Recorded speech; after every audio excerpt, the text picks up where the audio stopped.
మీరంతా ఎప్పటి నుంచో అడుగుతున్న హెడ్జాబే ట్రైబ్స్ దగ్గరికి వచ్చాను. ఈ కనపడే వాళ్ళే హెడ్జాబే ట్రైబ్స్ అండి. వీళ్ళ ప్రత్యేకత ఏంటంటే వీళ్ళు జంతువుల్ని వేటాడతారు, అడవిలో ఉంటారు. ఇప్పుడు మనం ఉంది అడవి అనమాట, ఒక అడవి ప్రాంతం. చుట్టూతో చూసుకుంటే ఏమీ ఉండవు. వీళ్ళ ఇల్లులు ఈ విధంగా ఉంటాయండి. సో నేను ఇక్కడ నోటీస్ చేసిన విషయం ఏంటంటే అండి, కాలంతో పాటు అందరూ మారుతున్నారు. వీళ్ళు కూడా మారారు.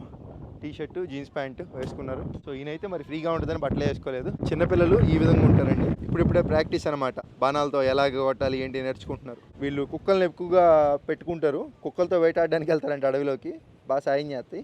ఇక్కడికి టూరిస్టర్లు చాలామంది వస్తారు కాబట్టి ఇవన్నీ కూడా వీళ్ళు ఏంటంటే అండి వీటి వాటికి రెడీమేడ్ కొనుక్కొచ్చి పెడతారు. ఇవి కూడా మరి నాకు తెలిసి డౌటే అండి, వీళ్ళు తయారు చేస్తారంట. అంతా కమర్షియల్ అయిపోయిందండి ఎటు చూసుకున్నా కానీ. ఈ మొత్తం వీళ్ళు అమ్ముతున్నారు టూరిస్టర్ల కోసం. నిజమైన హెడ్జాబే ట్రైబ్స్ వీళ్ళే అంట. మరి కాలంతో పాటు అంతా మారిపోతుందండి. రాబోయే రోజుల్లో మనం వీళ్ళని కూడా చూడడం. సో చూసారు కదండి, వీడియో నచ్చితే ఒక లైక్, మన వాళ్ళందరికీ షేర్ చేయండి. ఉంటాను, బాయ్ బాయ్.